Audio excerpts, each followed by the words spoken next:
Hi friends, இன்றைக்கி நம்ம நல்ல சுவையான காரசாரமான இந்த கிளைமேட்டுக்கு ஏற்ற பாயா ஸ்டைலில் ஒரு தக்காளி குருமா நல்ல டேஸ்ட்டாக இருக்கும். நீங்கள் வந்து செஞ்சு பாருங்கள். வாங்க ஃப்ரெண்ட்ஸ், எப்படி செய்யறதுன்னு பார்க்கலாம். வீடியோக்குள்ளே போகலாம். Hi friends, welcome to Amutha kitchen. அமுதா கிச்சனில் இட்லி, தோசை, பூரி எல்லாத்துக்கும் சப்பாத்தி எல்லாத்துக்கும் பொருத்தமான நல்ல காரசாரமான இப்போ கிளைமேட்டுக்கு ஏற்ற தக்காளி குருமா எப்படி செய்ய. தக்காளி குருமாவுக்கு தேவையான பொருட்கள்: கடுகு, உளுத்தம்பருப்பு, தாளிக்காய் எடுத்துக்கோங்க, 3 மீடியம் சைஸ் வெங்காயம், 4 மீடியம் சைஸ் தக்காளி, கருவேப்பிலை, கொத்தமல்லி ஃபைனலாக போட்டுக்கலாம். வதக்கி அரைக்க வேண்டியது இது வந்து ஜாரில் முதல்ல சேர்த்துக்கோங்க. அரை மூடி தேங்காய் வந்து எடுத்து வச்சுருக்கேன். மேல் தோல்லாம் எடுத்துகிட்டு இது நல்லா பூ மாதிரி வர அளவுக்கு நம்ம முதல்ல பல்ஸ் மோடில் வச்சு அரைச்சி எடுத்துக்கலாம் ஜாரில். இது வந்து வறுக்க வேண்டியது வந்து கரெக்டாக 1/4 டீஸ்பூன் மிளகு, 15 பல் பூண்டு, 3/4 துண்டு இஞ்சி, இதில் வந்து 1 டீஸ்பூன் சோம்பு, 2 லவங்கம், ரோல் பட்டை கொஞ்சோண்டு, கல்பாசி கொஞ்சோண்டு, ஒரு மராட்டி மூக்கு எடுத்துகிட்ருக்கேன். முதல்ல ஒரு 2 டேபிள் ஸ்பூன் நம்ம நல்லெண்ணெயோ கல்லெண்ணெயோ விட்டு இந்த மசாலா இதெல்லாம் வந்து போட்டு நல்லா லைட்டாக பொரிஞ்சு வந்தோடனே மீடியம் ஃப்ளேமில் வச்சு அது கூடவே மிளகு 2ஆவதாக போட்டுக்கலாம். மிளகு நல்லா பொரிஞ்சு வந்தோடனே லாஸ்ட்டாக நம்ம வந்து பூண்டு, இஞ்சி, பச்சை மிளகா வந்து ஒரு 10 பச்சை மிளகாய் எடுத்து வச்சுருக்கேன். இதில் மிளகாத்தூளில் எதுவுமே போட போகிறதில்ல. மிளகு காரமும் பச்சை மிளகா காரமும் தான் ரொம்ப அருமையாக இருக்கும். பச்சை மிளகா ஒரு 9 பச்சை மிளகாய் எடுத்து வச்சுருக்கேன். 1 by 1 நம்ம வந்து வதக்கிக்கலாம். ஃபைனலாக நம்ம இறக்கிறதுக்கு முன்னாடி வந்து இதை முந்திரி வந்து போட்டுக்கலாம். முந்திரி ஃபஸ்ட்டே நம்ம போட்டோம்னா செவந்து வந்துடும். ஒரு 20 பத்து முந்திரி எடுத்து வச்சுருக்கேன். முந்திரி வந்து வேணான்னு அவாய்ட் பண்ணணும்னு நினைக்கிறவங்க 3 டேபிள் ஸ்பூன் பொட்டுக்கடலை எடுத்துக்கோங்க. ரொம்ப அருமையாக இருக்கும். ஓகேங்க ஃப்ரெண்ட்ஸ், இதை நம்ம முதல்ல வந்து நம்ம வானலில் 2 டேபிள் ஸ்பூன் நல்லெண்ணெய் விட்டுருக்கேன். இந்த மசாலா பொருட்கள் எல்லாமே நம்ம சேர்த்துக்கலாம். மீடியத்தில் வச்சுக்கலாம். சோம்பு லைட்டாக நமக்கு பொரிஞ்சு வந்தோடனே மிளகு சேர்த்துக்கலாம். நல்லாவே செவந்துருச்சு. மிளகு நம்ம சேர்த்துக்கலாம்.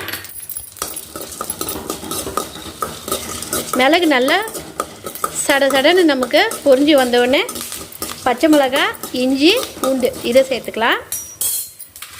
இப்போ பச்சை மிளகாய், இஞ்சி, பூண்டு வதங்கினோடனே முந்திரி சேர்த்து ஒரு பெரட்டி இறக்கிக்கலாம். இப்போ பாருங்கள், இன்னொரு வானலில் 3 டேபிள் ஸ்பூன் அளவு நல்லெண்ணெய் விட்டுருக்கேன். தாளிக்காய், கடுகு, உளுத்தம்பருப்பு சேர்த்துக்கலாம். பருப்பு நல்லா செவந்து வந்ததும் கருவேப்பிலையும் வெங்காயமும் சேர்த்துக்கலாம்.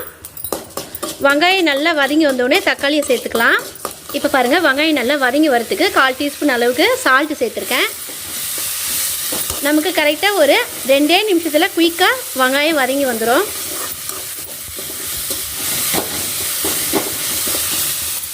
இப்போ நம்ம தக்காளியும் சேர்த்துக்கலாம்.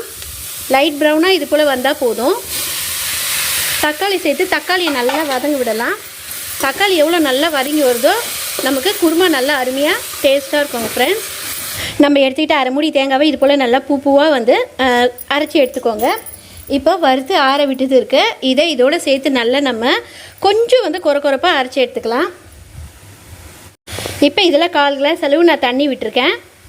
இப்போ பாருங்கள், நல்லா கொஞ்சம் கொரப்பாக எடுத்தால் போதும். ரொம்ப கொரப்பாக இல்லை. வெங்காயம் தக்காளி நல்லா வந்து வதங்கி வந்துடுச்சு, நமக்கு மேஷ் ஆகிடுச்சு பாருங்கள். இப்போ நம்ம அரைச்ச இந்த மசாலாவை கொஞ்சம் தண்ணி விட்டு கரைச்சி இதில் வந்து மசாலா சேர்த்து நல்லா வந்து கலந்து விட்டுட்டேன். தண்ணி வந்து இன்னமும் வந்து நமக்கு தேவையான அளவுக்கு விட்டுக்கலாம். ரொம்ப வந்து தண்ணியாக இருந்தாலும் ருசியாக இருக்காது. திட்டமாக வந்து விட்டுக்கலாம். இப்போ இதில் நம்ம வெங்காயம் வதக்கும் போது கொஞ்சம் சால்ட்டு போட்டிருக்கோம். அதுக்கேற்ற மாதிரி நம்ம பார்த்து கல்லுப்பு சேர்த்துக்கலாம். கல்லுப்பு நம்மளோட ஹெல்த்துக்கு எப்பவுமே நல்லது. மஞ்சத்தூள் ஒரு 1/4 டீஸ்பூன் போட்டுக்கலாம். இப்போ இது நல்லா கொதிச்சு வந்தாலே நமக்கு வந்து 5 நிமிஷத்தில் நமக்கு தக்காளி குருமா, மஞ்சத்தூள் எல்லாமே சேர்த்தாச்சிங்க ஃப்ரெண்ட்ஸ். இப்போ இந்த மெத்தடில் நம்ம செய்யக்கூடிய இந்த தக்காளி குருமா நல்லா ஆட்டுக்கால் ரேஞ்சுக்கு நல்லா வந்து சூப்பராக இருக்கும். இது போல் நீங்கள் ட்ரை பண்ணி பாருங்கள். ட்ரை பண்ணி பார்த்துட்டு எனக்கு கமெண்ட்ஸ் கொடுங்க ஃப்ரெண்ட்ஸ். ரொம்ப வந்து டேஸ்ட் வந்து ரொம்ப அருமையாக இருக்கும் முந்திரி நம்ம சேர்த்துருக்கிறதுனால. மிளகு வந்து இன்னும் வந்து நல்லா அந்த சூப்போடைய கன்சிஸ்டன்சியில் இருக்கும் நல்லாவே. அதனால தான் நான் சொன்னேன் அந்த பாயா ரேஞ்சுக்கு இருக்கும்.